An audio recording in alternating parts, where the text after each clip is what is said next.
Just spinning. There we go. Greetings, family. Sister Shanice in the house. And as you can see, we already have our brother, Dr. Aboo Ratata in the house. And we're also joined by our brother, Benjamin Anigeri as well. We are expecting our brother, Prophet Meduty, to also be joining us today. Today, the focus of our show today is going to be on, the late, great Magufuli, the magnificent brother Magufuli. And so, we've decided to go ahead with a special show. It's, most people are used to our Wednesday evening show, but, sometimes we just have to go with, our mood and our spirit. And our spirit was drawn to do an interim show where we actually talk about the loss of our late, great president of Tanzania. Dr. Aboo, I wonder if you want to open with a few remarks. Brother Benjamin's camera's got some problems there. Let's hope we can bring him back in a short while. Rise up, Dr. Aboo. Vodum Empress, and Vodum to Brother Benjamin, and to all the family member that is tuning in. When we lost a family member, it's very painful. Very, very painful. The president of Tanzania play a great role in our heart, mind, soul, and body, because he talked the talk that we are talking ourselves. You understand, and this is what happens when you have an anti-colonial president. When you have an anti-colonial president, he have a shelf life. You understand? And that most of our anti-colonial president and leaders, both heroes and sheroes, they have a short shelf life. For real. And the only way we can remedy that, we have to go back to our own African principle. Because all of those things that they have ain't helping them. I'm telling you, we see that most of our African leaders, they are Catholic, they are Muslim, they are all things, but they are not Africans, really and truly. And that's the only thing that can secure us and protect us from the Wutamowazo behavior. You understand? We have to know that, my sister. So, Vodum, and we send out our condolence to all the people in Tanzania for a loss of a great man.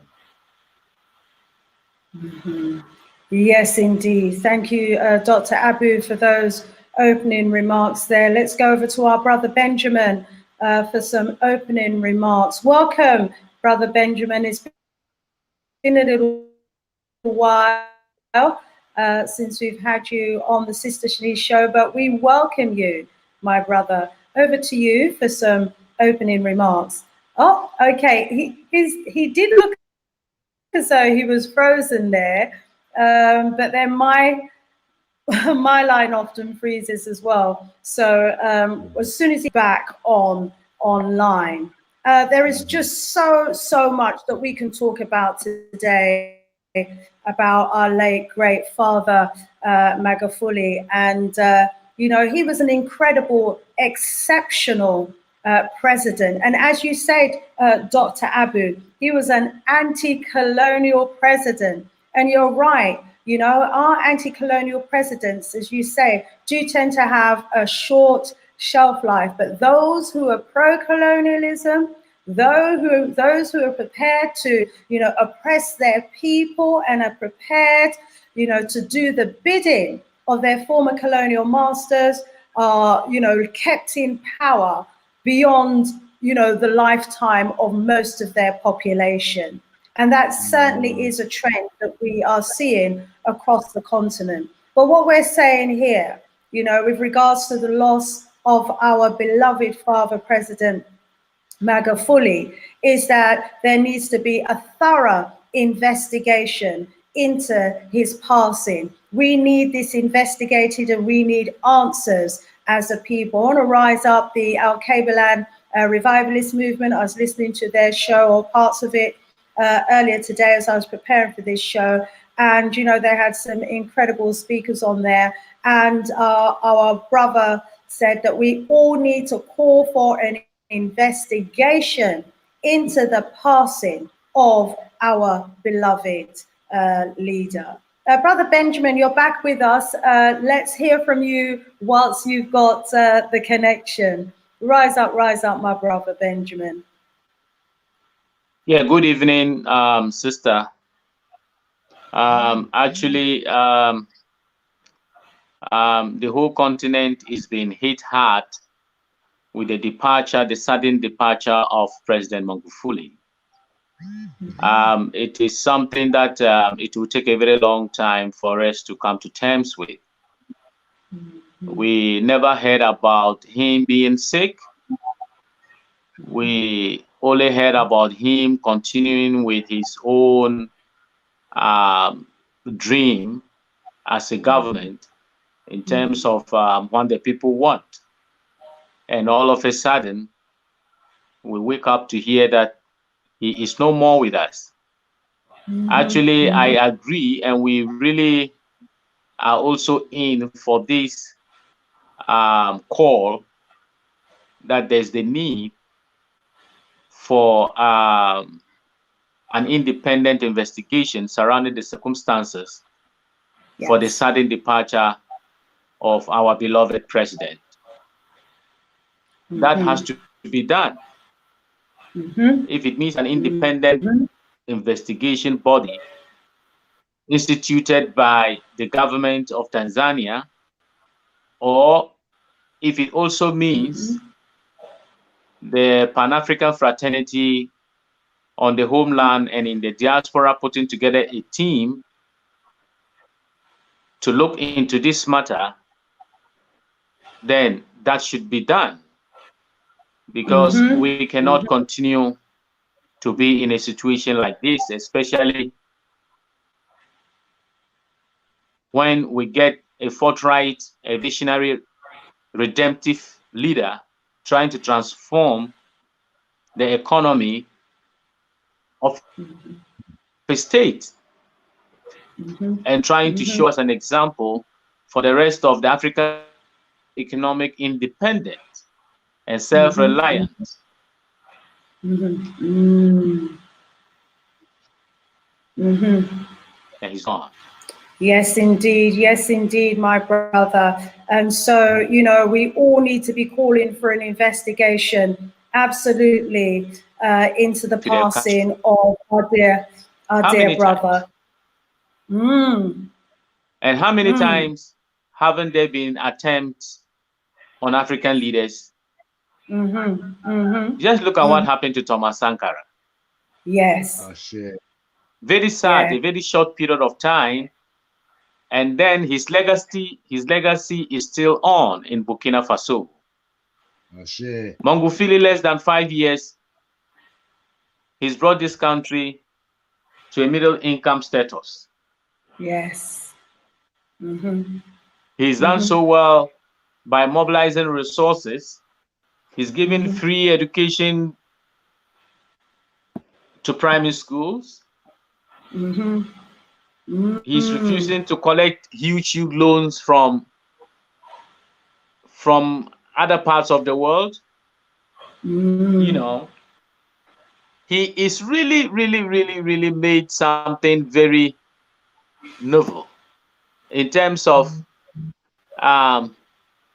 not celebrating the independence through much pass and spending of taxpayers' money. They say, hey, let's go and do some cleanup exercise. Yes. He's been fixing problems in the hospitals, roads, because the celebration of our independence, every time with march past and with display of weapons, and you know, it doesn't bring anything positive. It is waste of resources. It isn't productive enough. It isn't productive at all. Not even enough. It isn't productive. It is waste of time, energy, and everything. As we celebrate independence, what Magufuli taught is go to the field and work. A country will have to be united as having gotten political independence, and so we celebrate with the productive work. And he himself was part of it, cleaning. Not for a president to go and be standing on the days and then being on a vehicle moving and as if he is a demigod. Meanwhile, the people are languishing in poverty and pain. You know, Magufuli is a whole new image for Africa. And interestingly, all these things that he was doing for the people of Tanzania was in a quiet. He wasn't loud. He wasn't loud. He worked quietly. He tried to improve upon the standard of living of his people. He tried to solve their problem. That's why the last elections he had more than, I think, 85%. You know, he tried to protect the resources of Tanzania. You know, and even there's something very important about President, our late President. Everybody today should understand that he's not the president of Tanzania, but the president of Africa. Yes. Yeah. Because once Tanzania became blossomed, it was going to be translated to the rest of Africa. That's right. We celebrate President Magufuli as the president of Africa. He is not the property of Tanzania. He is the property of Africa and the continent. We cherish him. It will take a very long time for us to get out of this pain. He even refused when Parliament made moves for him to go for third term. He refused. This is a principled president. This is a principled president who knew what he was about. And so he mobilized resources within, and it showed clearly that we have all the resources to transform our communities, our society. Absolutely. We only need leadership. We have everything. We don't need loans. He has proven it. Absolutely. Practically, he has proven it. Absolutely agree. He's that an example. We have everything within. We only need to, yes, we need to crack corruption, seal the loopholes, inject discipline, punish those who fall, and we will be able to raise the needed resources to run out, to devolve the country in terms of infrastructure.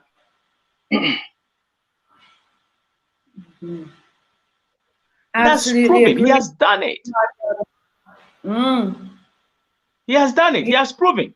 Irrespective of the centuries of exploitation of the resources of Africa, yet he has proven that irrespective of what has been siphoned out of Africa and from Tanzania, he's been able to mobilize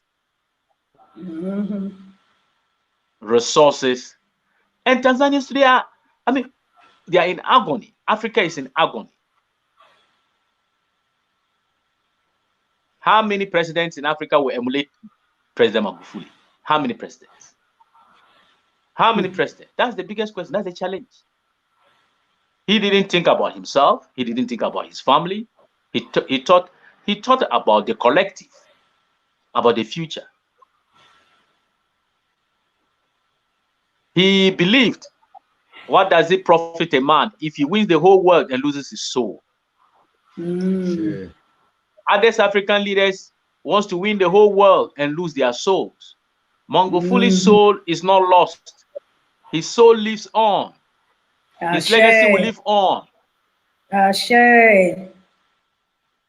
And they all Ooh, we've lost our brother Benjamin there, but we'll bring him back as soon as he returns. I can see that we've been joined by Prophet Meduty Kweku. Welcome, Prophet. Welcome. Thanks for joining us. We are, just going around with our opening remarks. Let's go over to you, my brother Prophet, and we'll bring Benjamin back in turn when he comes, manages to log back on again. Rise up, Prophet. Sorry, might need to just adjust the camera slightly there and take your phone off mute. Yes. So we welcome Prophet to join the panel and go over to you, my brother, for some opening remarks. Yes, I'd like to say Cabo, Garçon, Kwaba, Entesen, Nagadef, Asante Sana, Yambo, Madubafu, the creating force of the universe. The omnipotent being that which is greater than ourselves, who has many names. Olodumare Nkulokulu, Kwame Blafashe, Mungo, Onyeme, Ja, Amenra, Ashe, Ashe, Ashe, Timajilaro, Kutu Kutu, Olodumare Jo, Jekamba. Modubafu, Owo, Baba, Babawa. Modubafu, Owo, Baba, Babawa. President Pombe Magufuli. Greetings to the panel, to my elder Dr. Aboo, and to you, Queen Shanice, and the Dasipa, for giving us this platform and our opportunity to greet and send a message of solidarity and condolences on the transition into the ancestral realm of President Pombe Magufuli. We also would like to give our heartfelt respect to Baba Magafuli's family, his wife, his children, his in-laws, his maybe brothers and sisters and aunties and uncles, friends, maybe grandparents. We don't know if they're still alive or not. And to the extended family that he created in the farm of the Tanzanian people. My first opening statement will be to those who are seeking power, to those who are the oppositions of our late great President Magufuli, and are now the opposition of Sista Amina Suluhu and the present government of Tanzania. You had an election and this government won that election based upon the popularity of the president that is now with the ancestral world. When the opposition in Britain loses an election, we never hear of fraud and things like that, but that happens, but they hide it. They don't have coups, they don't have wars in the street, the people complain and they get on with it. But every time we have either a death, murder, an assassination, a killing of a leader or leaderships on the continent, it degenerates into this stability. That destability is the actions of the enemies of Mama Africa. They create destability in Africa in order to gain our resources for little and nothing. Because this is all about resources. It's not about nothing else. It's not about peoples. It's not about the benefit of peoples. It's all about them getting the resources that they need to live the kind of affluent lives that our people in Africa crave and drown themselves in the Mediterranean Sea and the Atlantic Ocean to come to. And when they arrive here, realize them can't get it. So I'm saying to you, the opposition, specifically to you, those of you who were the people then that assisted in the assassination of our president, I strongly believe that he was killed. That's my personal opinion.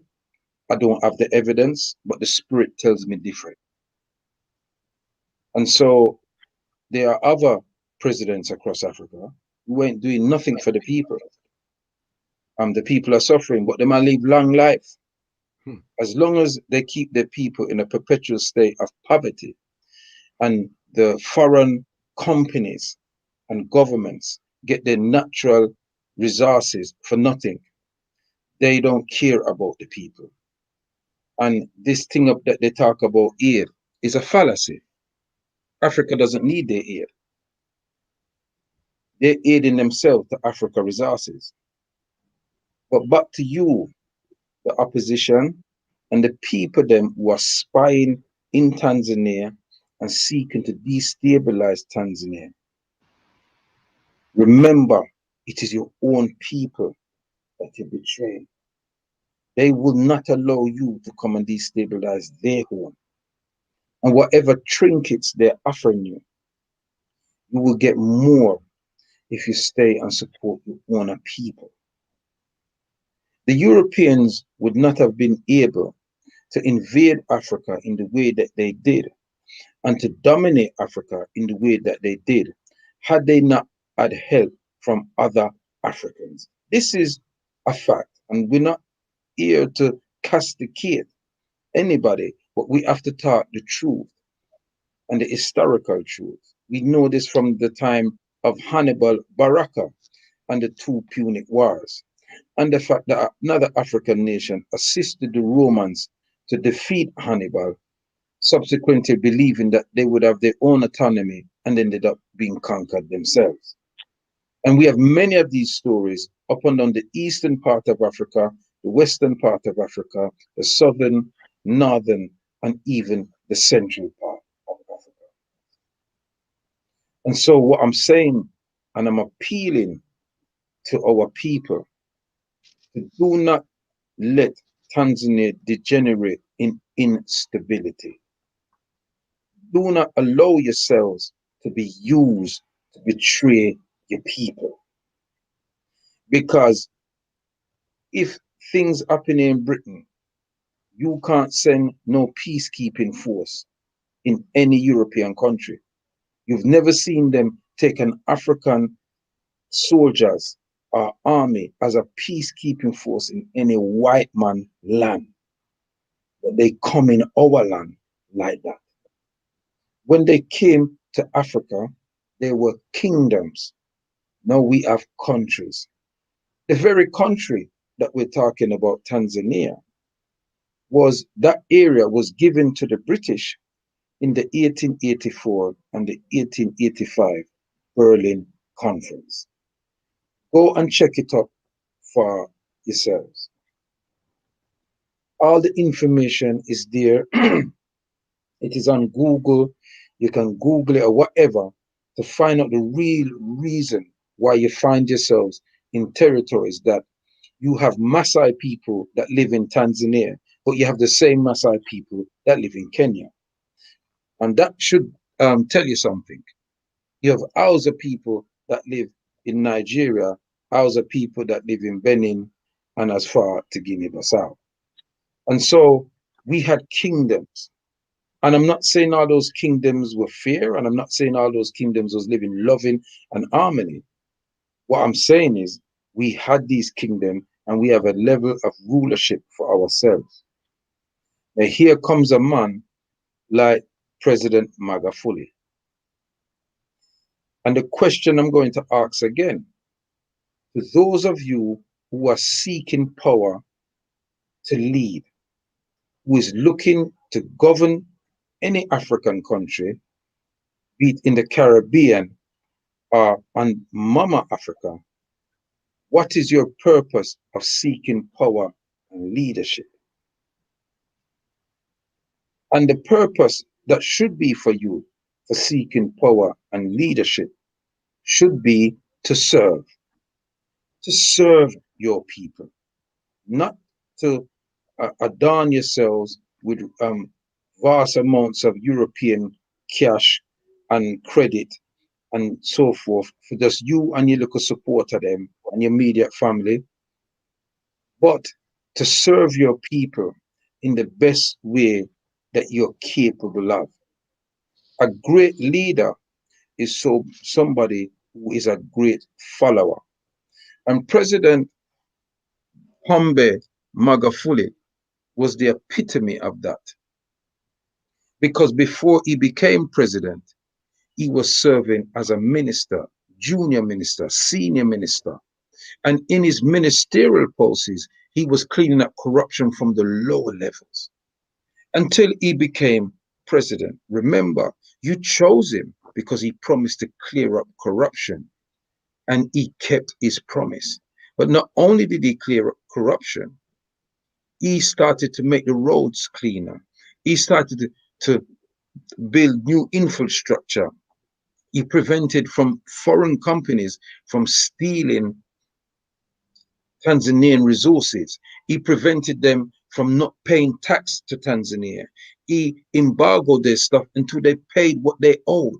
This is why you see, you think that all these roads and new hospitals and all these other things that he achieved just happened like that. No, what he did, he held the people them that was accountable for not paying Tanzania their due money and getting it from them. And when he got the money, he used it for the benefit of the people.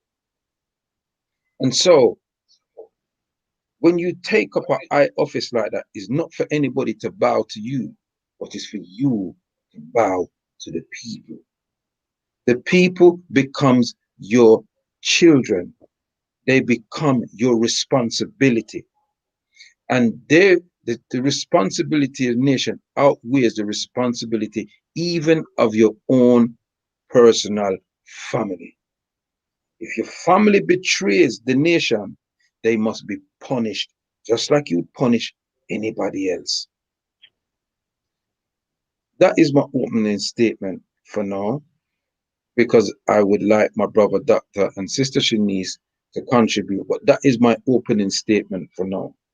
Leaders, beware that when you're seeking leadership to govern a country is to serve the people. Ashe. Share. Ashe. Beautiful, beautiful opening, Prophet Meduty. Lots of clear guidance and thoughts there for any prospective leader and for existing leaders to take on board as well. Our brother's just trying to log back on backstage, and I'll bring him on as soon as he's ready. I just want to welcome everybody in the chat. We see your messages. Thank you so much. You are willing, we welcome you to contribute to the discussion via the chat, and we'll put your comments up. If you have questions, please feel free to ask them as well. And if you haven't already given us a thumbs up, please do so as well. Thank you so much in advance. Let me bring back our brother Dr. Aboo to ask him if he has any comments to make further to the contribution from our brother Prophet Meduty's opening remarks. Yeah, Voodoo family, rise up to Prophet Quico and Brother Benjamin, and again yourself, Sister Shanice. I've seen when America had have a so-called black president and take out Gaddafi. Now them have a black vice president and them take out. You see, the whole thing, this colonialism thing, where we are ignore. We are see the after effect today. What we used to call lynching yesterday, today they call it suicide. what they used to call assassination yesterday, today they call it COVID-19. And we have to understand how them change these things, and if we don't follow their pattern, this is where the president of Tanzania has been assassinated. We That's feel right. that. I agree. We feel that. We feel that to the bone, you understand? And we are not rising him up because he's dead. We are rising him up because we are rising him up from he's alive. Because we see the potential. We see the potential of a great man. And by his work, he encouraged a lot of diaspora to migrate to Tanzania to try to set up home there, because we are here in the West and we are looking for a way to escape because we are in this concentration camp. You know, see it. And when man like that rise in Africa, blood, it's like the prison gate open for us here. You understand? That's the same way we feel with Thomas Sankara. You know, to say that young man, you understand, move his people them to such progress. But what I'm saying, Sister Shanice, and I say, when you have an anti-colonial president, they don't have a long shelf life. You understand? Because this is how these people have said certain things. And because I hear the prophet talk about the opposition, I don't think African opposition or politician them really do the political science and understand it. You understand? You know, because the opposition should be working for the benefit of Tanzania, not for the benefit of their party. You understand? And this is where Africa get it mixed up sometimes, because the people that finance the political element in Africa, most of them is European. You understand? And this is what they do. They dictate to the politician what they must do and what they must say. And that's how you have these sleepers, assassinators that will kill their brother. You understand? Just to have a 4x4 or have them children school in Harvard and all of these crap. You understand? And it's long time it'll go on. Long time it's going on. And we should and we must have a proper investigation. We must not stop ask questions. Because that's the only way we're gonna get the proper answer.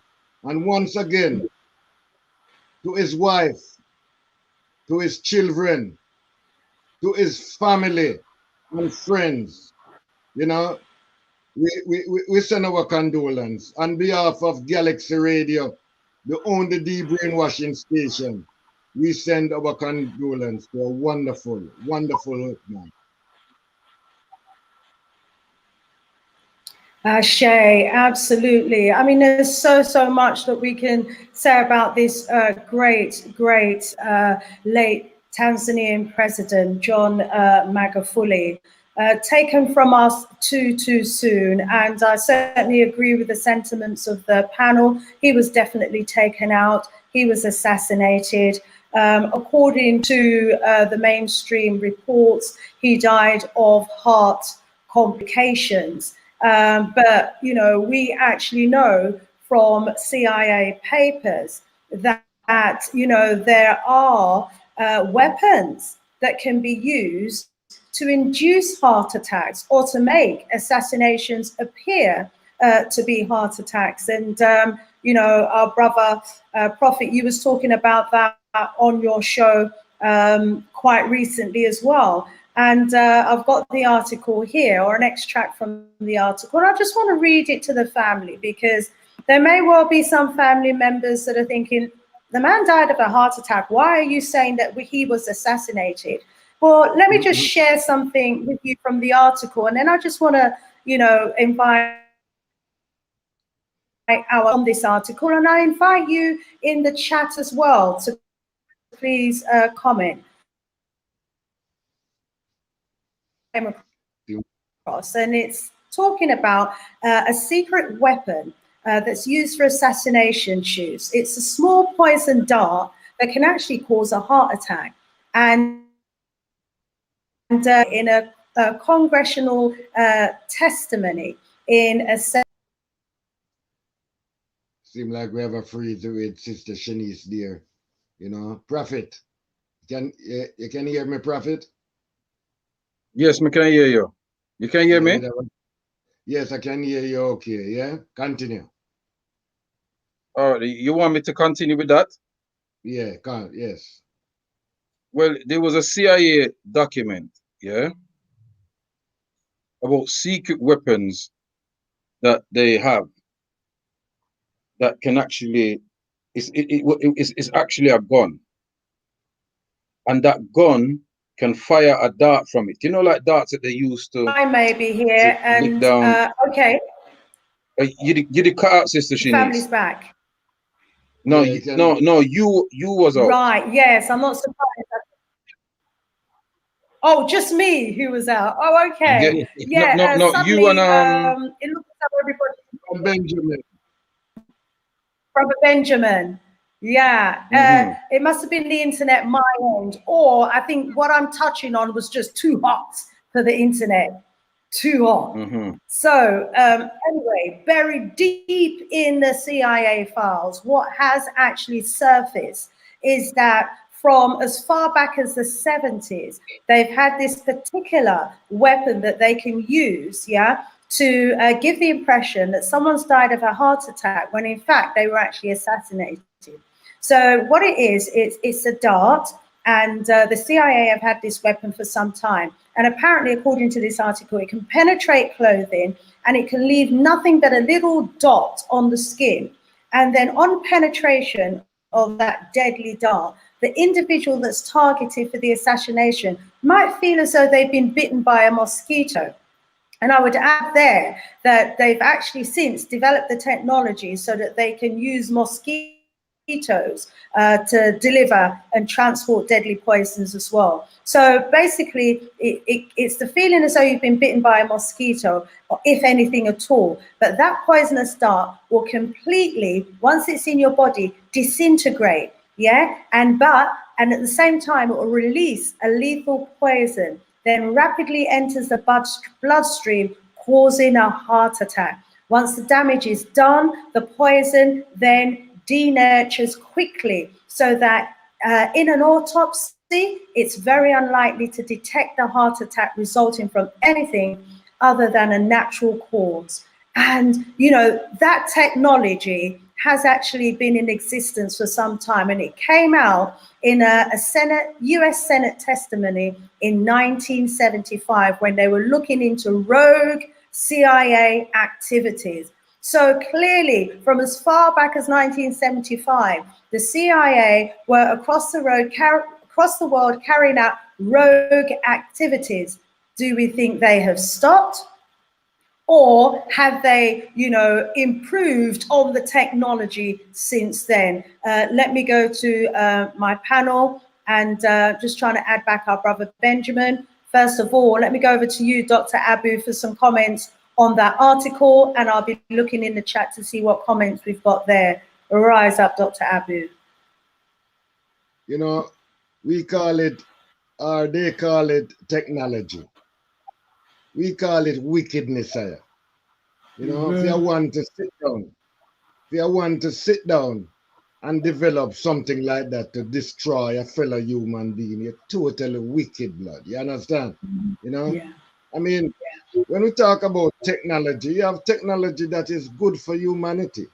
But that is not technology. That is destruction. That is wickedness. You understand? And we have to look and see where we are as a people and thing, and see that I don't see no agent from Tanzania walk the street of London. I don't see no agent from Ghana, nor Nigeria, nor Gambia walk the street of England. But when you go to these countries, when you go to the Caribbean, the CIA, CIA, they na every blows nothing. And we are talk about, we always get up and talk about, look how, look how the devil this and the devil that. But a full time we stop blame the devil and blame who to be blame, man. You understand?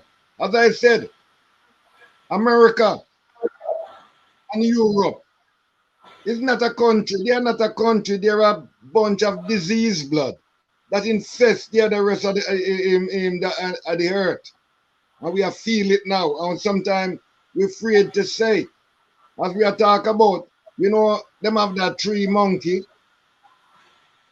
see no evil, hear no evil, speak no evil.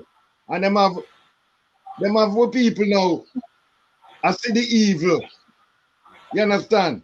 I'm afraid to say what them say. Afraid to say what them hear. But we're not afraid to talk the evil of these people. You understand?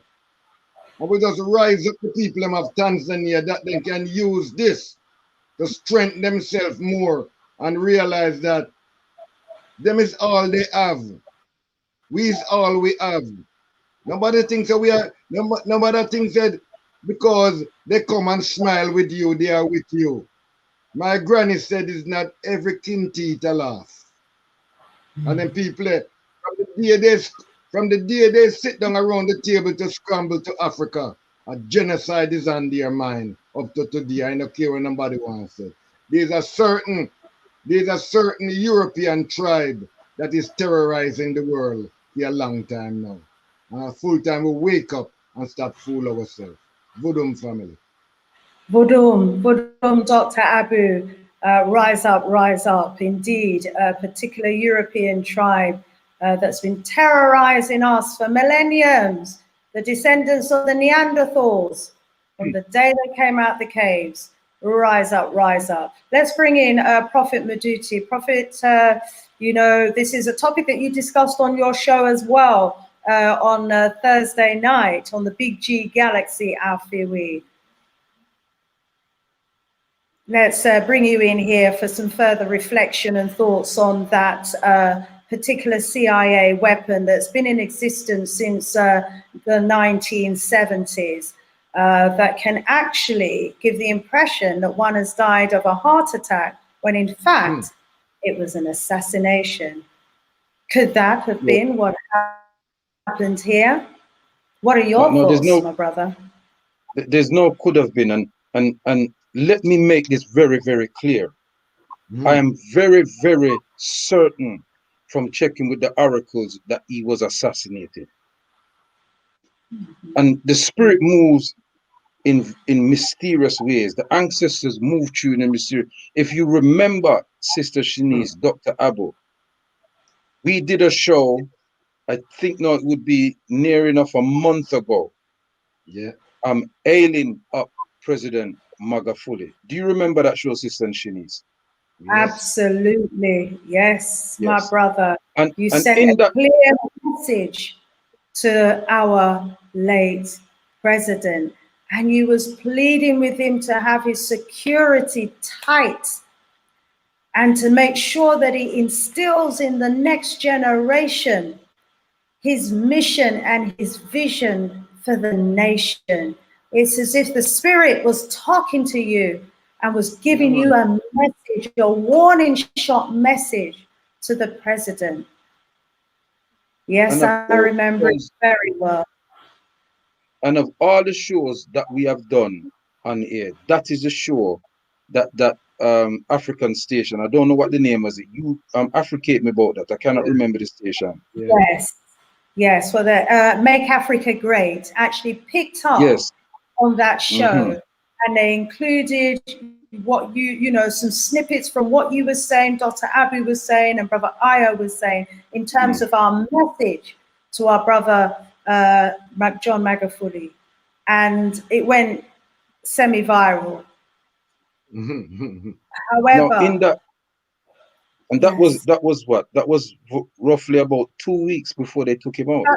About 2-3 strongs ago. 2-3 weeks before them took him out. And so the spirit knew, you know, when we do this panel, I don't come with a book.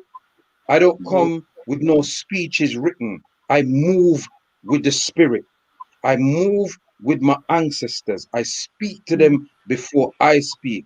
I say to them, use me as your vessel to send a message to the people. I open myself to serve my people. I knew they was going for him, and we warned him together. So I'm under no illusions about the depth of evil of the enemies of Mama Africa are. And most of evil is coming via the Eastern people them and the Western people them. Europeans, them Arabs, and them Asiatic friends. Let me tell you something about the European them. There is no level to the depth of the depravity to gain your wealth without paying for it. When evil see them, evil run. When wickedness see them, wickedness run. Because there's no depths and levels to which they will go to achieve their prerogative. They don't know how to share because they don't know how to share amongst themselves. You understand what I said to you? And so, even when they carved up Africa in 1884 and 1885 Berlin Conference, even when I researched that, I was surprised because not too long after that, them have the 14 war, and then them have after that the 1939 war, what them call the World War. Yes. Yeah. There was no world wars. Europeans had a disagreement, and the colonies that they dominated, they used those people to assist them in their argument with their family. Remember, the Germans and the British are blood family. You understand me, I say? And so, in the schools, all in Africa, not just Tanzania, teach your children of your story. Teach them of your old kingdoms.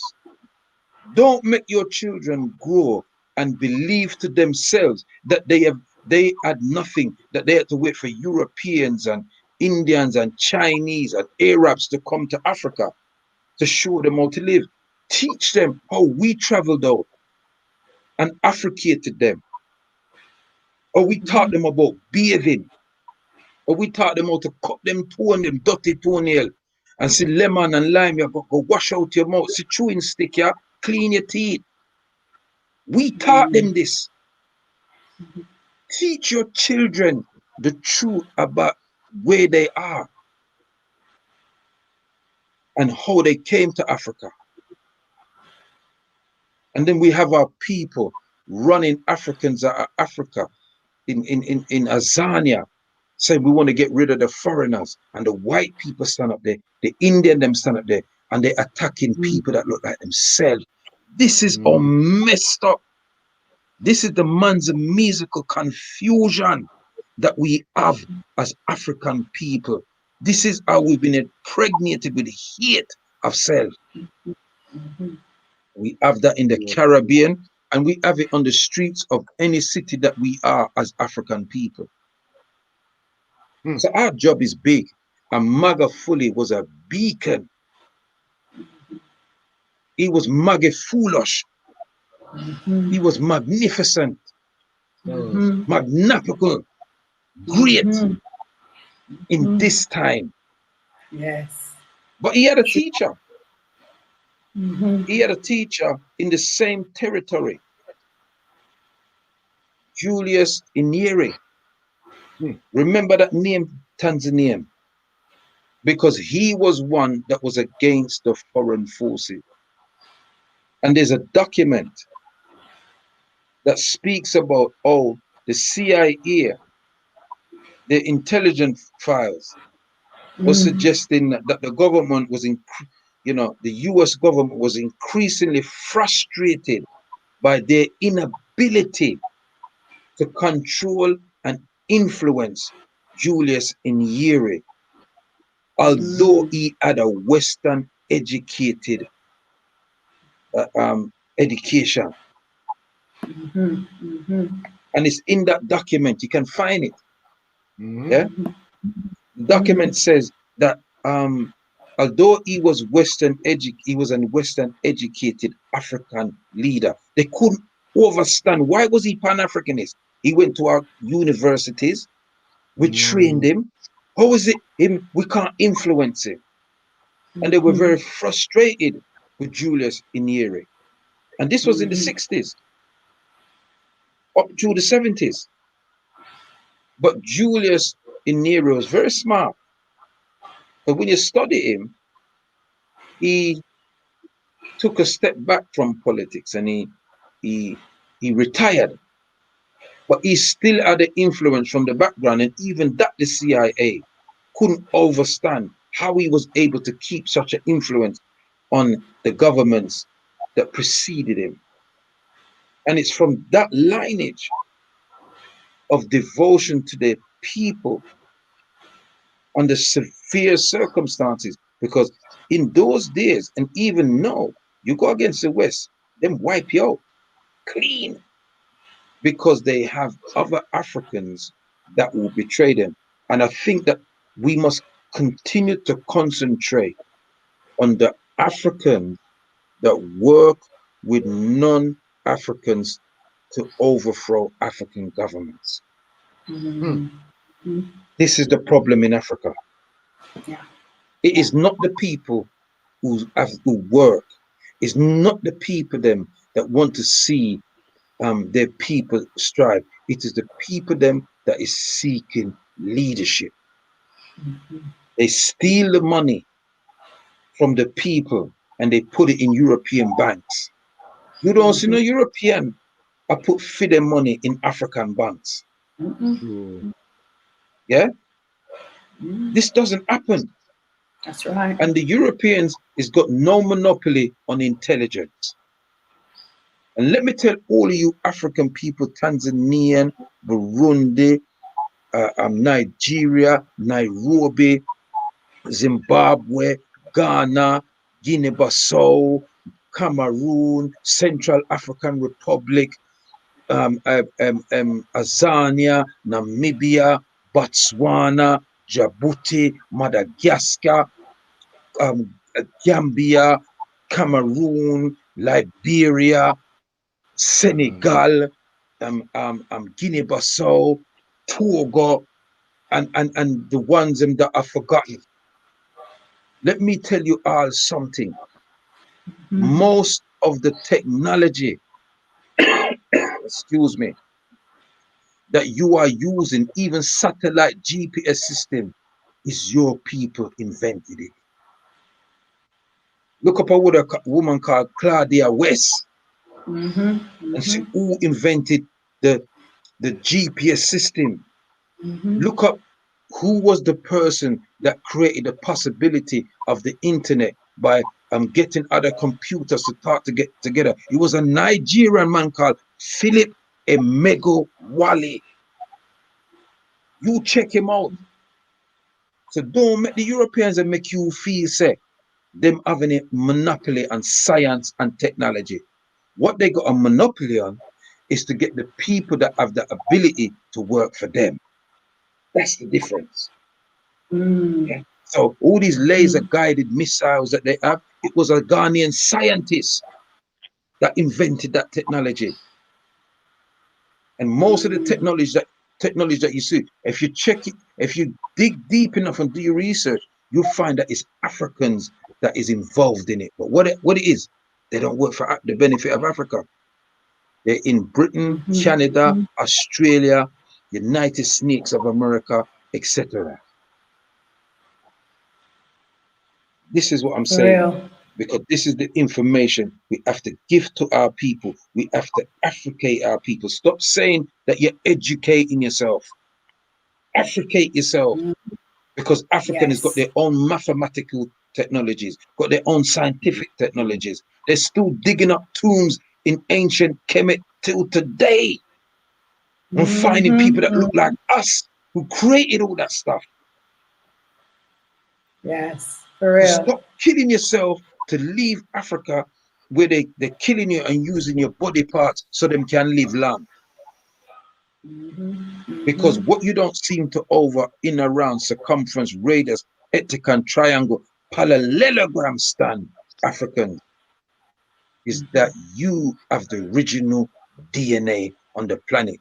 And anybody, any other races can use your heart, your lung, your kidney to survive. You can't use theirs. That's right. That is a biological, chemistry, scientific fact.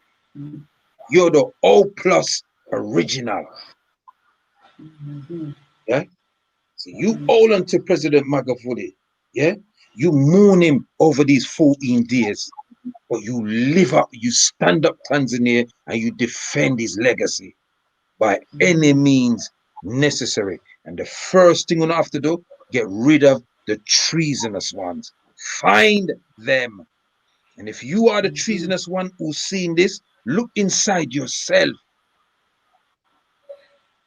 and seek restitution. Humble yourself to your people and let us know what them do, and we may spare you. They must not be able to do this to another one come, because there will be another Magufuli. No doubt. Voodoo. Voodoo. Rise up, Prophet Meduty. And, you know, our sis Hadaya, rise up, sis Hadaya, in the house. And, you know, you was mentioning a number of African countries there. Family in the chat, let us know where in the world you're actually tuned in and watching us from. It'd be good to get an idea of, you know, the different countries in the world that we've got here on this live link. So, yeah, just let us know where you're logged in from. And Hadaya is asking, you know, what do we do?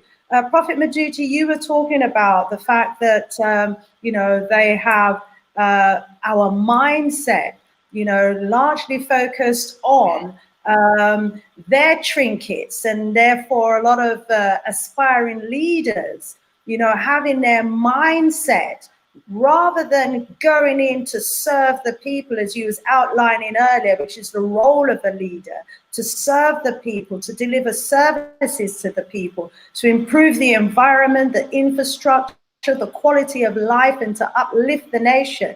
They unfortunately, because of the colonial conditioning and the colonial virus that Dr. Aboo talks about all the time, you know, that has permeated our mind and our thinking, have our people thinking that, especially on the continent where there are, you know, where leadership, the leadership role is perceived as being the profession and the occupation where you can make riches. So unfortunately, it tends to attract the vast majority of people who are going into leadership so that they can have control of the resources to use it for their own personal gains. So it seems on the continent. And why is it that our people think like that? Well, on my show on Wednesday, I had a brother named Franklin Jones from America. And he's going to be back on my show on Wednesday. And I'll put the link to my show in the description box below, along with the link to Prophet Meduty and Dr. Aboo's show on the Big G Galaxy FOE. Now, on Wednesday, this brother's going to be coming back. But last Wednesday, he was talking about how there's a war on for our mind, and how every second, every minute, every hour of every day, without us, most of us even realizing it, we are being subliminally, subconsciously, unconsciously programmed to think in a particular way. Why is that? Because before you take any actions or inaction, the decision is first made in your mind. You make up in your mind, first of all, what you're going to do and what you're not going to do. So whoever controls your thinking, yeah, and controls your thinking in terms of what you can do and what you can't do, controls your actions. And he was breaking down the science, because it's actually been, you know, very scientifically put together. And he gave the example that hits it home. He says, back in the early 60s, yeah, the civil rights movement in America had gathered such a momentum and such a pace. There was such a togetherness as us as Africans. The protests were growing, the demands were becoming, more forceful. We were becoming a force to be reckoned with. Also, there was a level of solidarity that we had amongst us as a people, touch one, touch all was the mentality. And also, there was that black pride. It was a black power time. And we were calling ourselves brothers and sisters. We were calling ourselves kings and queens, and we were moving together as a force to be reckoned with. And so he said that what the establishment did was they sent some social scientists into our communities to study us, to try and find out what it was, that was gelling us together as a community, that was, resurrecting in us, this movement where we were moving forward as a people and making demands, in a powerful way. What was it? And the social scientists, they did their analysis and they did their interviews and they talked with lots of people in our community. And what they found out, they said, is that we are, this black power movement is making us feel powerful, by calling ourselves kings and queens and seeing each other as brothers and sisters. We are putting a high value on each other. And so therefore they said, what they've got to do, the social scientists were advising these institutions and these establishments, you've got to take away that feeling of black pride. You've got to take away the name that they call themselves, brothers and sisters and kings and queens. You've got to make them feel bad about themselves. You've got to make them start blaming each other for the problems that they're facing and experiencing. So what do? Well, through the entertainment, because he said we're influenced by what we see, what we read, what we hear. So what they started doing was controlling the images that we were seeing. And they started changing the images that we were seeing to beginning to see ourselves as gangsters, as drug pushers. They started pushing out these movies. And in these movies, we would call each other the N-word and the women the B-word. And so they also started influencing what we heard through the music industry, he was telling us. And so they started buying our rappers and started changing the lyrics from rising ourselves up as kings and queens to using the N-word in the music. So you'd listen to the music, hey, my N, here my N. You know that word that our brothers in America tend to use a lot. We just do not support using that at all in the Africated community in the UK. But, they took the music industry and they were pumping out the N-word and calling the women the B-word. Now, we would respect a brother, would we not? We would respect a sister. We would respect a queen and a king. But would you respect an N? No. And so the N-words reduced us from kings and queens to basically dead people walking. And so they also, through the movies, denigrated our images and elevated their images. And wherever and whenever we watched a movie, without us realizing, we were supporting the white hero. We would be wanting the white hero to win. And, if it's cowboys and Indians, we want the cowboys to kill all the Indians, not realizing that we're the Indians, the black Indians, that we were enjoying the cowboys killing and scalping, So all of this, through the movies was, designed to program us, to elevate them and to denigrate ourselves. And then they would flood the media with things like black on black crime, all the shooting, and give the images that, all of our people are gangsters and criminals and all the rest of it, so that then we would stop trusting each other, so that we begin despising each other. And he said this is all by design. What we see of ourselves, all the statistics they control. You know, the media, they control what's in the newspaper. Their journalists are writing, and when they write about us, when we see our images, what we see influences what we think, and it's all by design. Hence why we need to cut off the television, create our own narrative, be writing our own books, creating our own images that our children see of themselves. We've got to take back control of our images, of our narrative, of our journalism work. Hence the work we've got to do. And that's another reason why President Magufuli was an enemy of the colonial state, because he was bringing back that sense of African pride. Tanzania, I did the research on Tanzania because I'd organized a trip to go to Tanzania in 2020, but COVID hit. So I had to give everybody back their deposit and cancel the trip. But family, do the research on Tanzania. Yeah, it's twice the size of America.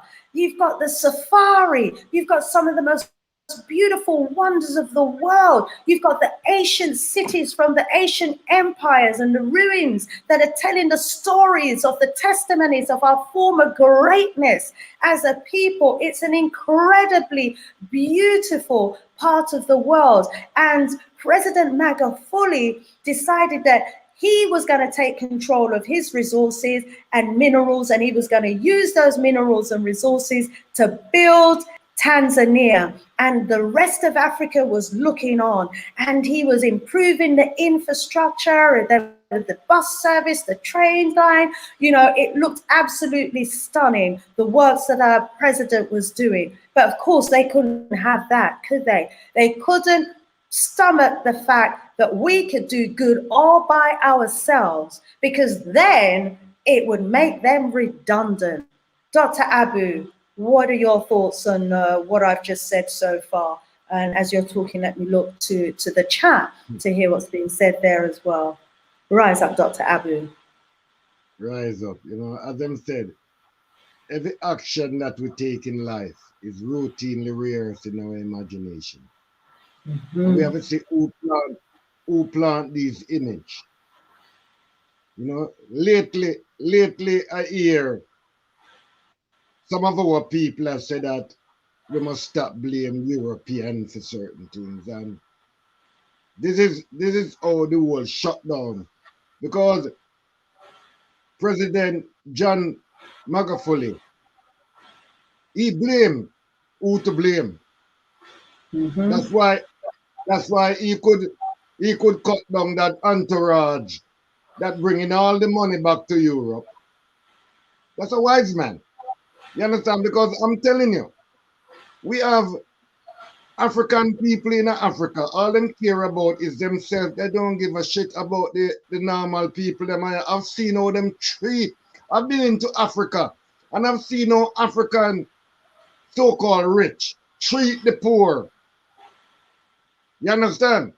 And it just reminds me of the whole colonial thing. And this is what, if we don't understand that, we can't have a liberator. Yesterday, he's a liberator, and today he's a civil servant, and we still have him around the table and we don't realize what. This is what happened to us even here. We have people here in the UK that was talking liberation and Pan-Africanism, and now they're civil servant.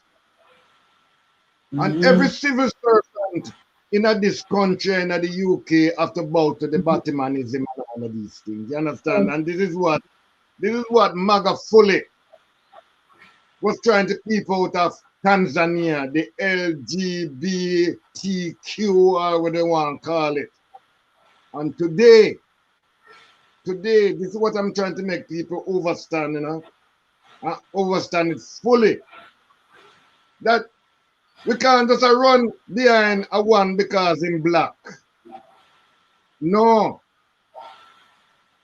We can't just run because him says something black. We have to look at his action. Because of the talk, the talk a lead we in a certain way, and we not no action that come from them. As I said, right in this country, right now, our people have faced whole heap of things. And I know that the president of Tanzania see it and make some adjustment to assist us. You understand? We have African in prison trying to defend. We have an African sister here in Wales in prison trying to defend herself from 3 Wazungu. You understand? Defending herself. And she end up doing 4 to 5 years in a prison. Where is these black MPs and councillors? Are they coming together? You understand? And this is what I'm saying. Does you hear them come together to send solidarity to the people of Tanzania? Not at all. These are the things that I'm trying to make people understand fully. That from you sit in those positions, you understand? You're lost. You're lost. It's like your heart becomes stone blood. You give up your purpose for a position. And that is one of the reasons why we did love, and we still love that man, although gone on to the ancestor. You understand? Because as I said, that man is an anti-colonial president. And every anti-colonial president, heroes and sheroes, does not have long shelf life. And we must do everything in our power to prevent that. Because a lot of people are telling me about that. We must not be violent. How the backside you talk about? Right now, I just don't eat a dumpling and my teeth was very violent with it. You understand? Nearly bust my tongue too. These people want us to suffer peacefully. But I'm telling you, any man hurt my son, me I go back for that too. And if we that start to do things like that, then people that stop a pick on us. You know, we have police. I beat up our brothers and sisters and I go back home to them whites and all of them things there. A full time we wake up. Full time we wake up and stand up. You know, here is a president that stand up for his people and being assassinated, while some of us here can be here talking the old rhetoric just to appease these white gang. You know, I salute our heroes and cheerers, you know, see, our brothers and sisters, you know, fighting and liberation road for their people here, you know, see. And those who is on the honors list, we should have started prepare a gallus for them blows now. I mean, if you want vex. Any African who is on the Queen honors list is a dishonor to us. And we have to draw that in the sun and make it start to know that that is a treacherous behavior, blood. And this is what, these are the same set of people them that will assist in the assassination of people like the president of Tanzania. Voodoo, rise up, Dr. Aboo. I'll come back to some of the comments as well that came up as you was talking there. But before I do, let me go over to Prophet Meduty. You might want to comment further on what I was saying, Prophet, or what Dr. Aboo contributed further to what I was saying. Yes, Otep, my sister. I do, but you know, go to some of the comments and then I can come in after, because we want to bring them in the show and make them feel a part of it. Yeah. Talking about bring them in, I mean, there was a comment who asked if they could join the panel. I could put the link in there and we could have a couple of a few of the panel members actually join us. So we'll do that in a very short while. There is just one other thing I did want to raise, but one of the comments in the chat was about saying that we need to stop building their systems. And that was something that I talked about, you know, in my show on Wednesday, because as you know, as we all know, and some of us are not aware of it to the extent that we should be, that the education system actually nurtures us and grooms us and educates us basically to serve them and to serve their systems and to give us the skills and qualifications that's needed so that we maintain, continue to maintain their systems. And so what's happening is that even if you're in Africa, we've got, you know, listeners from all around the world. It's fantastic. Trinidad and Tobago, all from Ghana, from all around the world. And almost all the former, say, UK colonies are following a UK curriculum. So the mind is being Europeanized instead of Africanized. And so it's not surprising, therefore, that once you've gone through their education system, that you then come out with a mindset to try and get a job to serve in one of their institutions, one of their organizations, and to do the best you can within that job or that occupation that you have, which is basically just maintaining their systems, which is quite often to our detriment. So if even on the continent we're getting a European education where the goal is to get a job in Europe, you know, to uphold their systems here in Europe, who's going to be doing the works that's needed to be done on the continent? It's not until, you know, that European mindset has been Africated, yeah, that the individual with the Africated mind then starts to look to see what they can do to develop Africa. Otherwise, that European mindset will look to Africa and say, look what's going on over there. They're not developing, you know, all the leaders are corrupt, you know, the country's in a poor state, you know, I don't want to go there. And that's what the education system is doing. And that's why the comment in the box for me was just so relevant. We need to stop maintaining and sustaining and building their systems, their institutions, their organizations, their corporations, and start focusing on looking into what we can do to contribute towards the upliftment, the growth, the development, and the advancement of Mama Africa land. And President Magufuli was a leading, shining example of what an Africated mindset can do. What say you, Prophet? Well, I echo everything that you said there, my sister. And the key thing that has come out of this discussion, because a lot of people, I look at some of the comments and they say solutions. But I never hear anybody say that when white people as a panel and they're talking about stuff that's happening to them. And there's a reason for that. It's because we don't see nothing actively happening in our community. So, for example, I'm involved in a project in Ghana, large bit of land, and the corruption that is out in Ghana has impeded us from developing that land. The people that you go to help, they themselves are quite Eurocentric in the mentality that they use. But when they're ready, they will use traditionalism to bar you from doing certain things.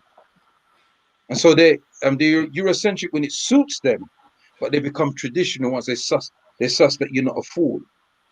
And then we have infiltrators that will come and infiltrate your organization. They look like you. And we have one particular individual, a man called Bamani, who infiltrated our organization. And we discovered that this was an individual that worked for the military in the United States for a number of years. Came here and created disturbance within our organization, and has a video out there permeating all kind of nonsense about Garveytown because he could not get control of it. And so they start to behave like you. So he's been trained himself. And so the key factor here is to get the control of the minds of our people. Now, let me pause there. I'm not talking about the panel. I'm not even talking about our peers, because we're within the time we're living. We have got to prepare for those who are here and those who are yet to come. And so, as I said in the top of my introduction, it is important that we Africate the children them in our schools, our kindergartens, our colleges, our universities, and more importantly, in our homes. And let me tell you about the power of the Western propaganda system. That you will fight even in your own home to Africate your own children. Because they are so controlled by the system. It's not just on films and things like that. You walk out on the road and the billboards are there with these Eurocentric manifestations. One of the first things that African leaders must do, and is the only thing that I noticed that President Magufuli didn't do, you must stop making Europeans feel that whenever you are going to do business and sit down and do something professional, you must dress like them. Look at me in my agbada. You must be royal like your ancestors was. Stop wearing white man clothes. Aye. Yeah? Stop wearing his definition of what he says it is that you must wear to be a professional. Stop putting a string around. You're in Africa, for Christ's sake. Most of you are near the equator. We're hot. We are with Tyrone and in a hot country. Yeah, idiot. Don't you think that our ancestors has been there for millions of years? They know the kind of dress to make you feel cool. You gonna go sit down, and that's why you have to have air conditioning. Because you have pie up in your neck so and all them something there.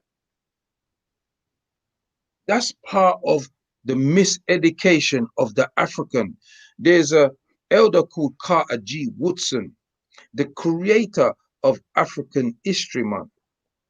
He wrote a book. It's called The Miseducation of the Negroes, but I don't use the word Negro no more. I say the miseducation of the African. You understand, right? So you know it's all about because even us on the panel, we still have a little European in us. We're born amongst them. We live amongst them. You know, we must try and kill a little of it every day. It's all around us. You understand me? And if people think that us just talking on this panel is just talk, remember, you know, they've seen our faces. They know who we are. And they can take us out anytime. I'm under no illusions about that. I do not underestimate the power, because you do that at your peril. Right now in Britain, they're modernizing their military system with technological advancement. That dart gun that they had in the 1970s, this is 50 years ago. The technology they had then, could you imagine what that technology is now? Could you imagine what that technology is now? It's so sophisticated. Remember, you know, they got what you call nanotechnology. Do you know what that means? That means it's so fine, you need a magnifying glass to see it. They're not playing. And neither should we. So the people of Tanzania, because this is a dedication, to the memory of John Magufuli. You should now start Magufulicating your people in Tanzania and have a Magufuli University. This is what you need to do, and impregnate the magnificence of the man. And it's not just him, his cabinet, because he had people helping him, but there was a traitor in the midst. And how did the opposition who run Ghana, Belgium, know that Magufuli was sick before even the people them did know, or before the government even announced it? How you know that? And what is it why you have to run out of the country? Why could you stay there and argue your point? And let me say this to you, Africans globally, anywhere we're there as African people globally, listen to me.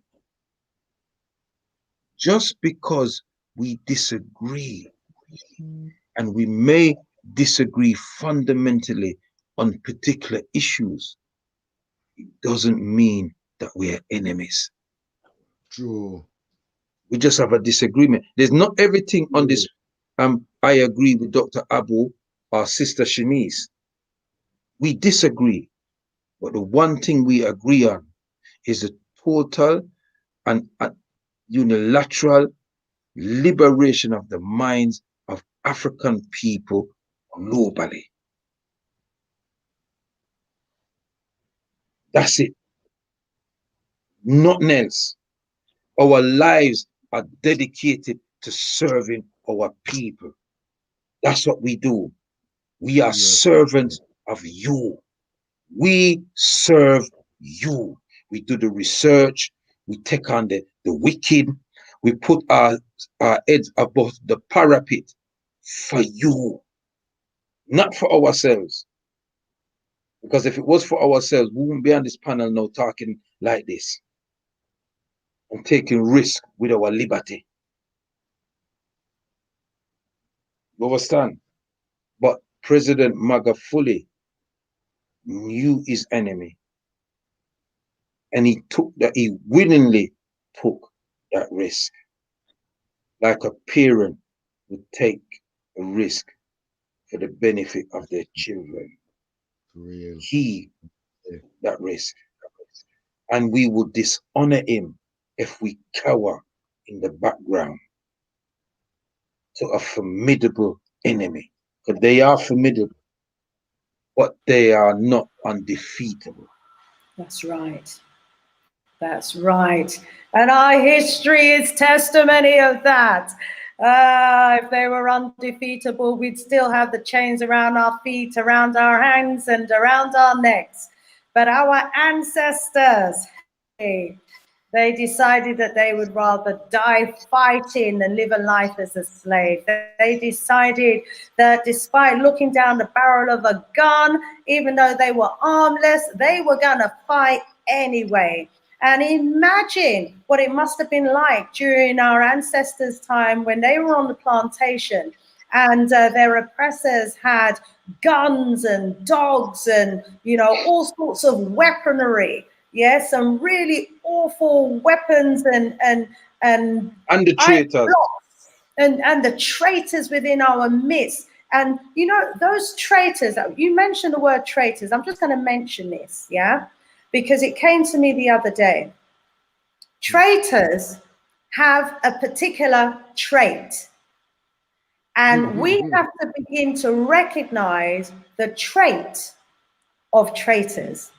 Yeah, just like they recognize the trait of those among us who can be bribed.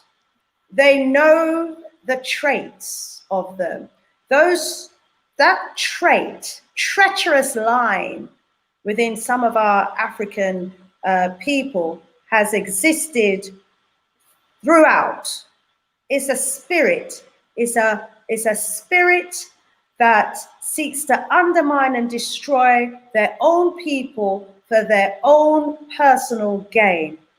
And it was there, for example, when you talked about Hannibal and Carthage. We had, you know, kings, Nubian kings, African kings who sided with the Europeans against Hannibal to bring down Hannibal. Sister Shanice. I know you know the history. Go ahead.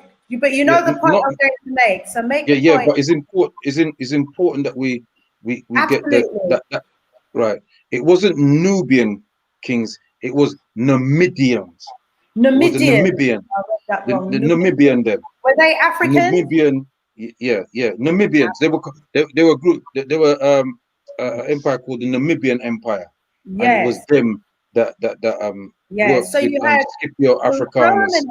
and that. Mm. Yeah, thank you for that. The Nubian Empire. So you had the Romans who were yet to be an empire, you know, but were aspiring to become a powerful empire. You had Carthage, which was a powerful African empire, which existed, I believe, around the Tunisia, Morocco, that region of Africa. And Libya. And Libya, all Africans, yeah?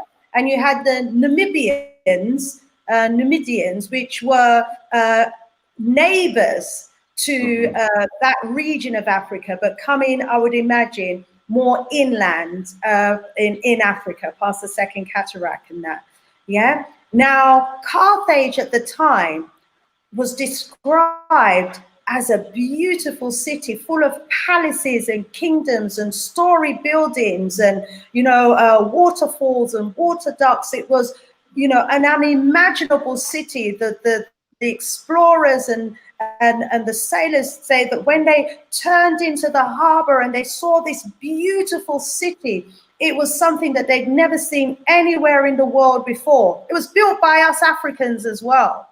Anyway, Rome wanted to take it over. Rome wanted to conquer that part of the world. And there had been numerous wars, Punic wars. But you know, they couldn't beat the Carthaginians. They couldn't beat those Africans. Yeah, those Africans were unbeatable up until that time. But you know how they beat them? They turned some Africans who they call Namibians against Carthage and persuaded them to join the Romans to defeat the Carthaginians. And that's how they beat Hannibal and his army. But you know what happened? After they tore down Carthage and destroyed the city and burnt it to the ground and looted it and everything, yeah, after they did all of that, they rewarded that Nubian, can't even say it, Skip king, throughout his lifetime, the Nubian king, throughout his lifetime. But then when the next Roman emperor came and that king was replaced, you know what they did? They conquered that same Nubian nation. Because they have been weakened, they weakened themselves, because had they remained with Carthage as a strong defense, and despite their differences, as Prophet says, you know, we can have differences, but we should not allow the differences to make us lose sight of the bigger picture. The bigger picture is the total liberation of Africa, its independence, control over its minerals and resources for our own benefit and the benefit of our people. We should never lose sight of the importance of keeping control of our continent. But here we have some people, even today, who have that trait among them, who within their country are willing to be paid by the opposition to undermine governments that are trying to do the great works of using their own resources for the betterment of their people. So I just wanted to touch on that in terms of traitors, because you said that word and I just had to get that in. And we need to start recognizing that trait. And it tends to be those who are interested in riches, want to get rich quick, you know, want to dance to the tune of Wazungu for their trinkets, yeah? And those who don't want to serve the people, but want to lord over the people. We need to start recognizing those traits within our community. I can see Emily's trying to join us. As soon as I can see your video come up, Emily, I will add you to the screen. I did put the link in the chat, so if you want to join us, you are welcome to. There was one more thing I did want to mention, and I'll mention it very quickly. I won't go into all the names, but you know, I believe that the Europeans were actually sending President Magufuli warning shots, some serious warning shots. Why do I say that? Because in the month of February alone, there were no fewer than 10 prominent Tanzanian personalities who had been taken out. Death had taken out 10 of Tanzania's most prominent personalities, such as, for example, Professor Bino Ndulu, who was the former Bank of Tanzania governor. So they took out the former governor of the Bank of Tanzania. They also took out the former Finance and Planning Permanent Secretary, Dr. Servatius Likweli, in February. Then they took out the country's chief secretary ambassador, John Kikwewi. Then they took out the first vice president, of Zanzibar. And he was also the national chairman of the opposition party. They took him out. His name was Saif Sharif Hamad. Then they took out Dr. Mohammed Sahif Khatib, a politician who'd held several ministerial positions. They took him out. This is all in 1 month, in February. Then they took out Mr. Atasta, my apologies, Ditiv. They took him out as well. He was the constituency lawmaker and former deputy minister for works, transport and communication. Then they took out Mr. Bakari Mwampachu. He was the Minister of Justice and Constitutional Affairs. They were sending President Magufuli warning after warning after warning, but he still stood courageously strong. They took out Professor Gudens Mapangala, and he was the ruler of a Catholic university. They took him out. They took out, and he was also an analyst on various issues, especially political matters. They then also took out 2 top university lecturers, a husband and wife team, Dr. Peter Mamiro and Professor Delphina Mamiro. They took them out as well. And when you consider, the roles of these individuals, bank governors, advisors, economic advisors, top university professors, chief secretary ambassadors, they were going for the top people and taking them out. I feel they were sending warning messages to President Magufuli, because they took all 10 of them out within 1 month. Dr. Aboo, if 10 of your top people around you started dropping dead, some within days of each other, what would your thinking be? What would you think's going on in your cabinet? Depends on how your mind is. Depends on how you see things. You understand? Some people would say, well, is the Lord work or the Lord is coming? You understand? Can they have upon them thing there? You understand? But I'm saying that colonialism is so deadly that African people stop even thinking about the war machine upon them. African people singing that them lay them burden down by the riverside and they study war no more. You understand? These are what colonialism is. It Western propaganda. It's colonialism, You understand? And this is what we have been bombarded with. Western propaganda. And we ignore the history that is looking at us. How did Australia come about for these Europeans? They emptied the prison of Britain and put them in Australia. You understand? No, you tell me. We have a bunch of criminals running the world. Most of them paranoid and we kill Dr. Aboo, let me add to what you just said there, Elder. No, they didn't have prisons at them time. They were dungeons. Continue. Yeah, get it right. Get it right, my brethren. For real. What I'm saying that as the prophet talk about Carter G. Woodson, miseducation of Africans. A lot of our people go into these universities, and that's why most of the leaders in Africa, that's how they cut them from, you know.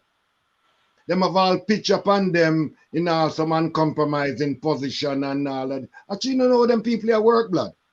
But what you have to realize, there was a regime in South Africa called apartheid, and it ain't dead. They are using that same regime to assassinate the African people them and the motherland. You know, see it? What them call it, Dr. Death, or what them call it, they never put him to death. Yeah. Them have him a run free all over in Africa. You understand? And this is what we have to understand and fully understand it. You understand? Because when you read the Botha speech to his cabinet 1985, this is what Botha talk, same what do you know. And we have to realize, if we don't matter things, there's one European country in plan this, they all sit down and plan how them are going to destroy the president of Tanzania. If the American unite, the British unite. If the British unite, the French unite. I saw them stay. You remember when Caesar gets stabbed in a or then Caesar. A lot of them do it. All of them stab him. All of them stab him. So what I'm trying to make our people, if our children is going to university, brief and debrief. Brief and debrief. Because it's not them place that them are turning out some of them brilliant princess into some gay and lesbian and all of them things. Actually, you don't know how wicked them people is. You understand? We as African people should never practice birth control. We should have practiced death control, blood. Because right now, we are in a situation that we can leave home and don't even sure if we are come back home to blows now by attack by these so-called law officer and all of these things. We don't see where we are going. And I wanted to say to our brothers and sisters in the Caribbean and in Africa, don't sell your piece of land to come here. Don't bother sell your two mule or your two donkey if you come here. You understand? Because there was a time when I invite some people to come here and them treat them very bad. And we are the children of those people. So when we have to say certain things, I'm not gonna go on like some of these black people who come here and forgot their own parents and then suck up under these white people. You understand? But I'm saying the president, the late great president of Tanzania, know what he was up against, but he was never afraid, because we can't too afraid. You know, see, for over 30 years, I'm involved with Galaxy. That's not something where you have to be a coward. Your life have been threatened with prison, all kind of things. You can't get no job. You get blacklisted from the job market and all, even by your own. Dr. Aboo, you get whitelisted. Whitelisted, yes, my brethren. Yeah, whitelisted. Even by those that look like you. I see black people in England come to me and said, you know, I would give you the job, you know, but you're on the station and you're saying certain things. I said, keep your bloody job. And today, I see one of them is a crackhead. You understand? You know, I see another one. You know, he was a political prostitute and now he's a social prostitute. You understand? So this is how they end up, blood. Because when we used to be on the plantation and we are run away, they used to call it droptomania when they chop off a foot. You understand? So today, they now cut off a president's foot. You understand? Then just saying dead from COVID-19.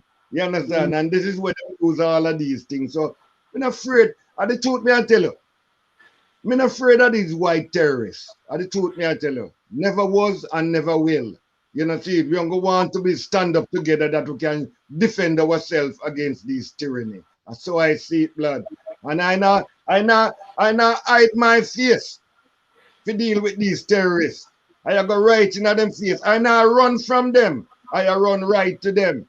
You understand? You know, I born in this place, yeah. But I never once feel like an Englishman yet. Never. You understand? So I salute the president, the late great president of Tanzania, Dr. Magufuli Pambi. Salute you all the time. So I all see. the time, all the time, all the time. Let me go over to our brother Prophet. I've just put the link in the chat that if you're gonna come on, you need to put your video on. So if you would like to join the panel, you're in a position to do so. Just click the link, it will take you backstage, and you just need to make sure that your video is on, and we will bring you on to the panel. Let me go over now to our brother Prophet Meduty. Prophet, they took out 10 prominent Tanzanians, those who would have been in the close circle, those who would have been advisors, economic advisors, banking advisors. We know how well the economy was doing. Lecturers who would have been Africating, who would have been Magufulificating, you know, the university students, they took them out. Prophet, what do you think was going on in February in Tanzania? I mean, my sister is not only in Tanzania. Remember, they took out the president of Burundi last year, July. I think it was June or July. He was at what, 55, similar thing. They said he died of natural causes at 55 in Africa with food, good and all of something, and he wasn't poor. So you understand what I'm saying? Yeah.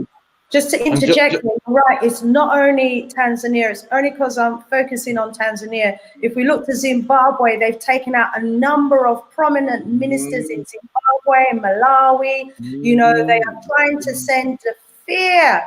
Well, anyway, let me hear what you think's going on around this. But you're right, there are other countries that have also experienced a high number of dropouts within the last couple of months, particularly in January/February. What's going on? Well, what has always been going on? Any Africans who decide to speak for Africans, they get rid of them. And it doesn't matter whether it's in Africa or anywhere else. We know that Abdul Jamal is locked up in jail for 40 years in a United States, a political prisoner, for a crime that he did not commit. And that stands in our face as African people, that we can't even defend ourselves in that way. We are afraid we become afraid to die. And nobody wants to really die. I don't particularly want to die now. But if death presents itself to me, I welcome it if it's to protect my children and my external family, the African people. It's as simple as flipping that. You understand me?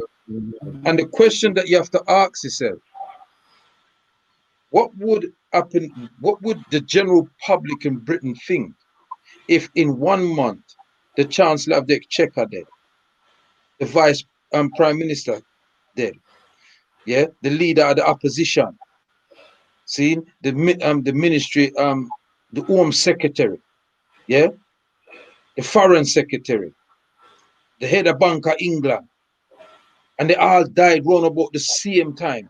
Would you not get a bit suspicious? And all of them dying of these various things. But because the CIA, MI5, MI6, GCHQ, Mossad, right? What the Russian one called? What the Russian one called? The whole of them foreign secret service. They're in Africa. They're in Africa like a rash. Yeah, and then we have the Chinese intelligence. But them can't hide because you just can't see them.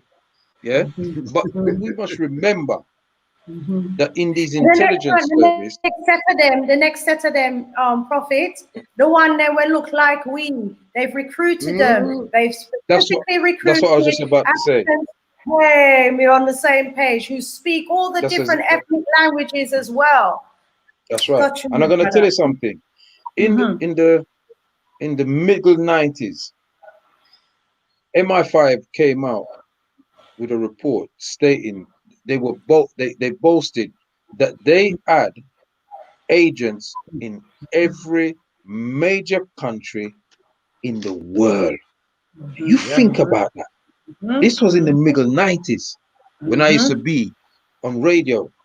That report came out that they had agents, KGB. That's it. Thank you very much, Mr. Untouchable.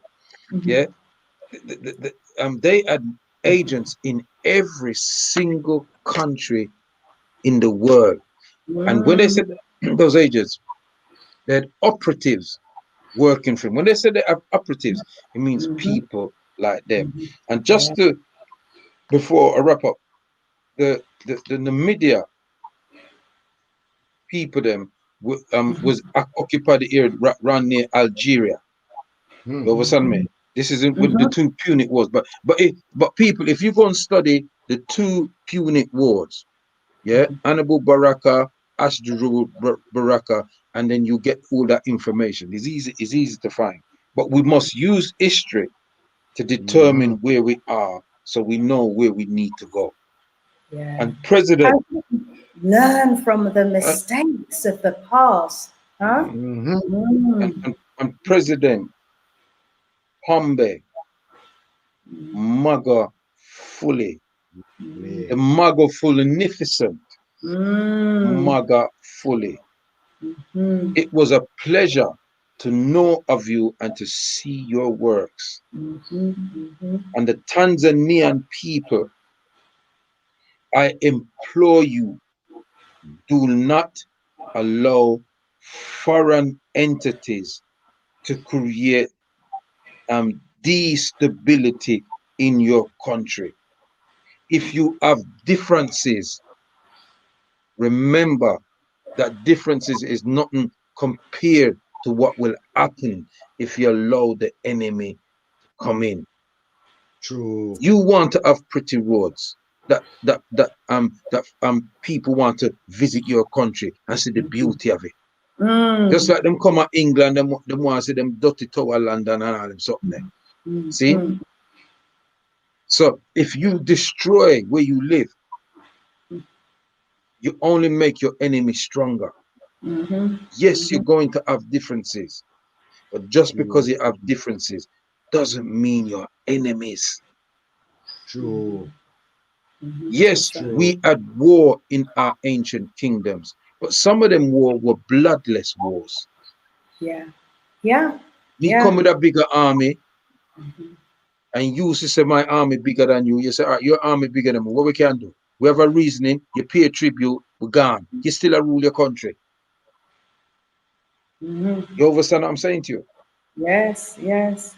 So, in tribute to the Magufuli family, your father, your uncle, your husband, your friend, your brother, your confidant was one of the greatest human beings in this century that was produced on the soil of Tanzania.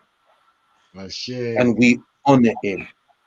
Yeah. And we are so proud to know that you had him. And more importantly, we give thanks to the womb that he came out of. That woman that nurtured him and nurtured him well, so that he realized that when he was going to take that position as a leader, it was not to lead his people to no promised land, because the promised land was right where he was. What his purpose was to serve his people. And he served them very well. Itepe eneke J.R. Senebe. Divine peace, long life, stability, and good health to the Tanzanian people. Long live the memory of the Magufilnificent one, President Pombe Magufuli. Voodoo. Voodoo. Voodoo. Voodoo. Over to you, Dr. Aboo, as we are rounding down. We are just 5 minutes away from the midnight hour. So if you've got any final comments in the chat that you'd like us to post, please get them in roundabout now. Dr. Aboo. Well, Voodoo again to the panel, you know, Prophet Kweko and yourself, and to all the family that is tuning in. We'll take this time, we're remembering the late great president of Tanzania. But he reminds me of another wonderful man called Milton Anson. That fight for his people here. You understand? And he end up with a heart attack in Jamaica. So a long time they might take out our people. You know? So as I said, my people, we all passing through. I'm here right now. I might not even here in the morning, but I give thanks for life and rise up to each and every one. Wole pa Voodoo. All the time. Wole pa Voodoo. Black Hat. Sister Shanice, before we learn, just to let the people know that you can catch any one of the three people on the panel on galaxyafiwe.com. And let me say that for you. It's the word galaxy, and then it's AFIWE, the letter W, and E.com. Sister Shanice is on Wednesdays from 10 a.m. to 1 p.m. And then Dr. Aboo is, well, he dip on Thursday, he dip on Friday. Monday, Friday, Sunday. Monday, and Friday. Sunday, Monday, and Friday. Yeah, these are GMT times, yeah? And then on you can catch me on a Thursday night, GMT time, 9 p.m. until midnight. I would love to hear from our people them around the world calling into the show. I do view it on the Facebook as well. And then on a Sunday morning, on a Saturday morning, on alternative weeks, you can catch Sister Shanice from 10 till 1 p.m. on alternative Saturdays. But we have other presenters on our station, and we're only deep brain washing station in that the nation. And on Sundays, you can catch Dr. Aboo and myself from 8 a.m. GMT time, right down when Chief Procumberby participates to 3 p.m. Check us out, support us, and we need your support. And we give thanks to the people in the chat room and the people that was taking time to listen. Share this video as much time as possible. I don't know why people say share it. So me just share it. Me not understand how like something there. I say she needs to know about them thing there. But you know, we give thanks. And over to our sister who is our guiding star on this ship. Sister Shanice. And I just want to say as well, the brother that was here, I'm a bit, Benjamin. You know, Benjamin. Big up yourself, brother Benjamin, if you're watching. And we're hoping to connect with you at some point. Yeah. Yes. Shanice, wrap up. He had so much to contribute as well. So, you know, as always, so grateful to my brothers, our resident panel members. We will be back with you on Wednesday, all being well, at the regular time from 8 p.m. through to 10 p.m. GMT time. And, you know, thank you all so much. There are almost 200 still that's the YouTube. Tell them that's the YouTube channel, sis. Tell them you might think it's a radio station. Tell them it's a YouTube channel. I'm sorry to confuse. Thanks for that. So I'm on the radio on the Big G Galaxy Afiwe from 10 a.m. through to 1 p.m. GMT time. That's on Galaxy Afiwe in the morning, early in the day. But then later down in the evening from 8 p.m. through to 10 p.m. GMT time, I will be back, all being well, with my resident panel members, Dr. Aboo, Prophet Meduty, and Brother Jammers. And we have a special guest as well this coming Wednesday, Brother Delani. And, you know, we're going to be talking about reparations, another very important topic that we need to be discussing as a people. So if all of you would join us this coming Wednesday, we would be absolutely delighted. I tell your friends, tell everybody, tell all the enemy them too. They need to change their mindset. Get them in here. Yeah.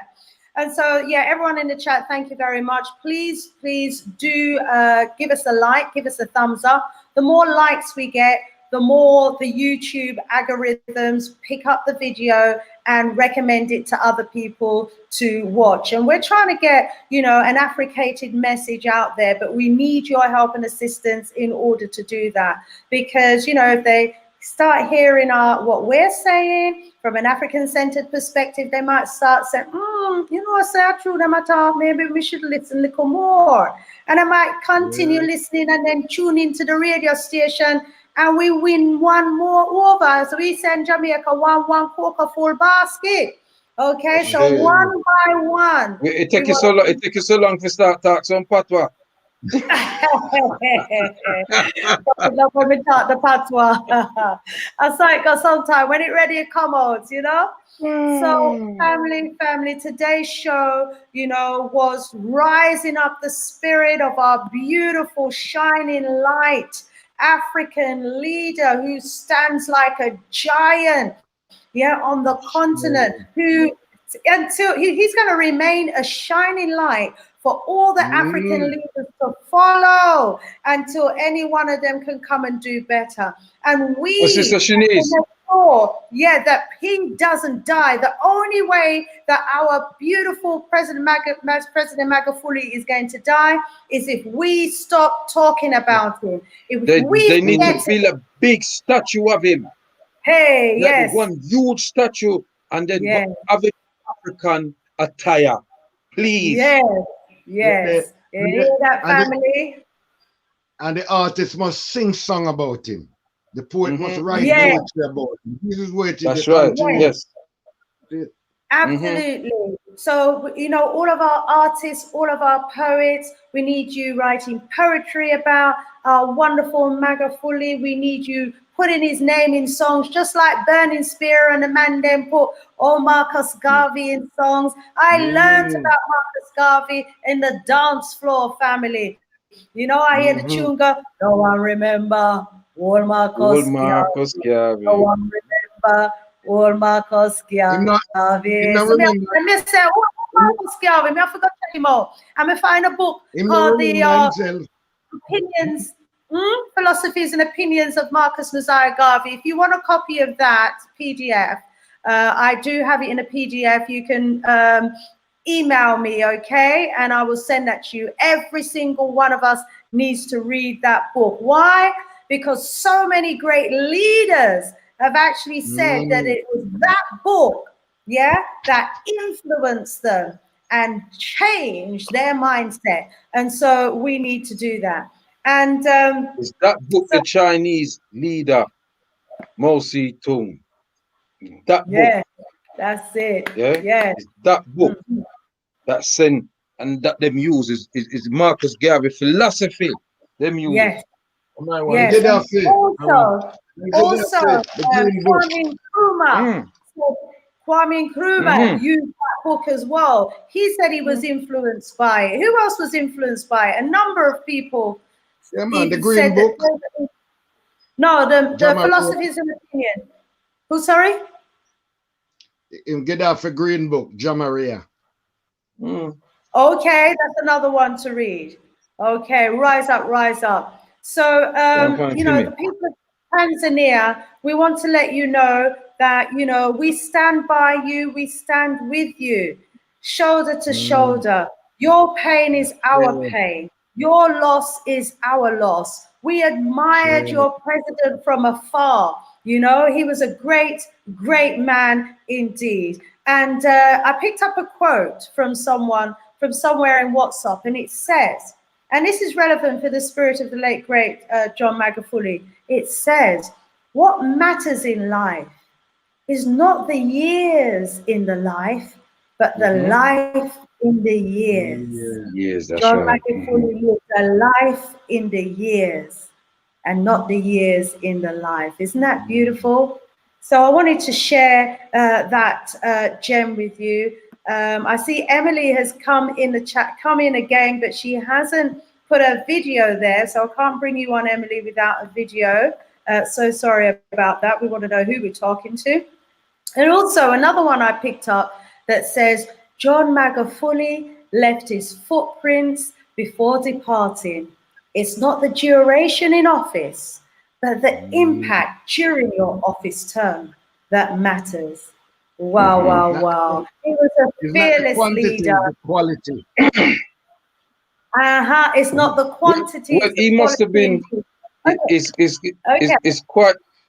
Oh, it's quite clear that by the way that we're speaking about him and other Africans globally, he had a definite impact on the African world, not just in Tanzania. But bring in No. Sister Emily. Come in. Globally. Welcome, Sister Emily. Rise up yourself. Please introduce yourself and make a contribution towards the discussion. Good evening, everybody, and thank you for allowing me to join in the platform. Thank you to our brothers who've been speaking really well. I really appreciate that, and it's my pleasure to meet you guys all. And thank you, Sister Janice. It's a pleasure to meet you as well. And good evening or good morning to everybody in the platform who is watching us from home. Where are you? What country are you in at the moment? I'm from Cape Verde, but I'm in UK at the moment.